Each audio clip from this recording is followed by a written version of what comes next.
Assalamualaikum warahmatullahi wabarakatuh. Perkenalkan, nama saya Muhammad Afif Nuril Asyari. Saya dari MBS kelas 3E.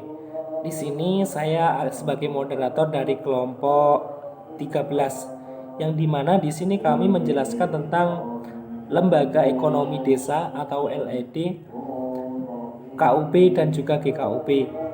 Anggota kelompok kami yang pertama adalah Nilna Nadia, kemudian Diana Mardiatul Husna, dan yang terakhir adalah saya, yaitu Muhammad Afif Nuril Asyari. Selanjutnya langsung saja ke sesi pembahasan. Kepada yang bertugas kami persilahkan. Assalamualaikum warahmatullahi wabarakatuh.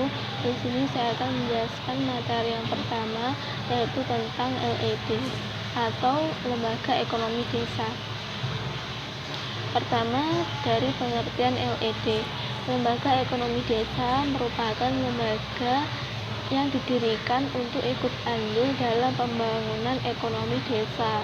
Pada dasarnya, lembaga ini tidak harus yang berasal dari pemerintahan saja, tetapi setiap lembaga yang ikut dalam kontribusi pada kemajuan di desa bisa disebut dengan lembaga ekonomi desa.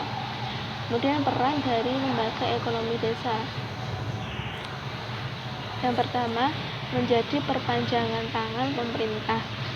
Hadirnya lembaga ini membantu pemerintah dalam mengkoordinir kondisi ekonomi di desa, karena lahirnya lembaga ekonomi ini tidak terlepas dari kebijakan pemerintah.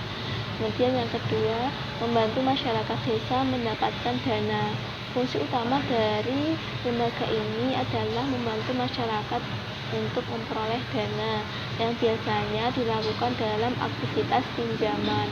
Kemudian yang ketiga, tempat menyimpan uang bagi masyarakat desa. Yang keempat, mengelola keuangan desa. Meskipun pengelolaan desa sudah ada aparaturnya sendiri, tetapi lembaga ini ikut berperan aktif dalam pengelolaan uang untuk meningkatkan kemakmuran ekonomi masyarakat. Kemudian yang kelima, meningkatkan kesejahteraan masyarakat desa. Kemudian contoh organisasi lembaga ekonomi desa. Yang pertama yaitu KUD atau Koperasi Unit Desa. Koperasi Unit Desa merupakan lembaga yang memiliki peran penting dalam pembangunan, khususnya pada bidang pertanian. Koperasi Unit Desa dibentuk sebagai wadah pergerakan peranan dan tanggung jawab petani dalam rangka mengembangkan diversifikasi usahanya. Kemudian yang kedua yaitu BUMDes atau Badan Usaha Milik Desa. Badan Usaha Milik Desa merupakan lembaga yang bertujuan untuk memberikan pinjaman kredit kepada masyarakat yang membutuhkan, yang digunakan untuk menjalankan suatu usaha. Selain itu, BUMDes dapat menjadi lembaga usaha desa yang dikelola oleh masyarakat dan pemerintahan desa dalam upaya memperkuat perekonomian desa melalui potensi desa.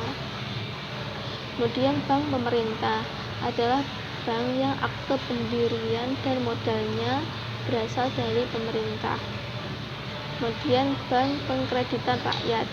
Bank pengkreditan rakyat merupakan salah satu jenis bank yang dikenal melayani golongan usaha mikro, kecil, dan menengah.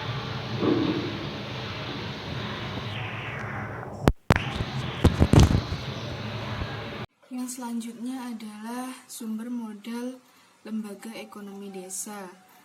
Di sini ada Koperasi Unit Desa. Koperasi Unit Desa mendapatkan sumber dana dari simpanan wajib, simpanan pokok, serta simpanan sukarela dari setiap anggotanya. Yang kedua adalah BUMDes, lembaga ekonomi desa yang modal seluruhnya atau sebagian besar merupakan kekayaan desa yang dipisahkan. Pada akhirnya BUMDes dibentuk dengan tujuan memperoleh keuntungan untuk memperkuat pendapatan asli desa, memajukan perekonomian desa, serta meningkatkan kesejahteraan masyarakat. Yang selanjutnya adalah administrasi dan pembukaan lembaga ekonomi desa. Aktivasi yang harus dilakukan dalam persiapan pendirian BUMDes meliputi 1. Mendesain struktur organisasi. BUMDes merupakan sebuah organisasi, maka diperlakukan adanya struktur organisasi yang menggambarkan bidang pekerjaan apa saja yang harus tercakup di dalam organisasi tersebut. Bentuk hubungan kerja, instruksi konsultatif, dan pertanggungjawaban antar personil atau pengelola BUMDes. Yang kedua adalah menyusun job deskripsi atau gambaran pekerjaan. Yang ketiga, menetapkan sistem koordinasi. Yang keempat, menyusun bentuk aturan kerjasama dengan pihak ketiga. Kerjasama dengan pihak ketiga apakah menyangkut transaksi jual beli ataupun simpanan pinjam, penting diatur ke dalam suatu aturan yang jelas dan saling menguntungkan. Penyusunan bentuk kerjasama dengan pihak ketiga diatur secara bersamaan dengan Dewan Komisaris. Yang kelima, menyusun pedoman kerja organisasi BUMDes. Yang keenam, menyusun desain sistem informasi. Yang ketujuh, menyusun rencana usaha atau business plan. Yang kedelapan, menyusun sistem administrasi dan pembukuan. Bentuk administrasi dan pembukuan keuangan harus dibuat dalam format yang mudah, tetapi mampu menggambarkan aktivitas yang dijalankan BUMDes. Hakikat dari sistem administrasi dan pembukuan adalah pendokumentasian informasi tertulis berkenaan dengan aktivitas BUMDes yang dapat dipertanggungjawabkan dan secara mudah dapat ditemukan, disediakan ketika diperlukan oleh pihak-pihak berkepentingan. Lalu yang terakhir adalah melakukan proses rekrutmen. Untuk menetapkan orang-orang yang bakal menjadi pengelola BUMDes dapat dilakukan secara musyawarah. Namun pemilihannya harus didasarkan pada kriteria tertentu. Kriteria itu dimaksudkan agar pemegang jabatan di BUMDes mampu menjalankan tugas-tugasnya dengan baik. KUB dan GKUB dan juga perannya dalam pemberdayaan. Kelompok usaha bersama atau KUB adalah badan usaha non-badan hukum ataupun yang sudah berbadan hukum yang berupa kelompok yang dibentuk oleh suatu golongan berdasarkan hasil kesepakatan musyawarah seluruh anggota yang dilandasi oleh keinginan bersama untuk berusaha bersama dan dipertanggungjawabkan secara bersama guna meningkatkan pendapatan anggota. Pembentukan KUB dapat dilakukan atas dasar kesamaan jenis usaha maupun bersifat multi usaha yang saling terkait. Sedangkan GKUB adalah gabungan dari beberapa kelompok usaha bersama untuk menjalin hubungan yang bersifat saling menguntungkan satu sama lain. Dengan forum yang ada, diharapkan terbentuk akses yang dapat memberikan kemudahan, dapat melakukan pembinaan dan fasilitasi penyelesaian permasalahan di lapangan, memfasilitasi perwakilan kelompok usaha bersama atau KUB, membentuk wadah kelembagaan atau forum KUB di bidang tertentu. Pemahaman terhadap mekanisme serta syarat dan akses permodalan maupun pengetahuan.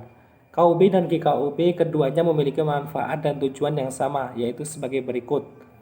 Mempermudah mendapatkan berbagai informasi baik dari segi teknologi, bimbingan kelompok, pemasaran, serta permodalan. Mempermudah dalam memecahkan terhadap masalah-masalah yang dihadapi. Meningkatkan produktivitas dan efisiensi usaha. Yang C, meningkatkan pendapatan dan kesejahteraan anggota. Dan yang D, sebagai wahana untuk menjalin kerjasama. Dan yang terakhir, bagi pemerintah dengan terbentuknya KUB akan mempermudah pembinaan. Demikian tadi presentasi dari kelompok kami. Apabila ada kurang lebihnya saya mohon maaf. Mungkin dari apa yang kami jelaskan ada yang ditanyakan, kami akan membuka sesi tanya jawab setelah ini. Demikian, wassalamualaikum warahmatullahi wabarakatuh.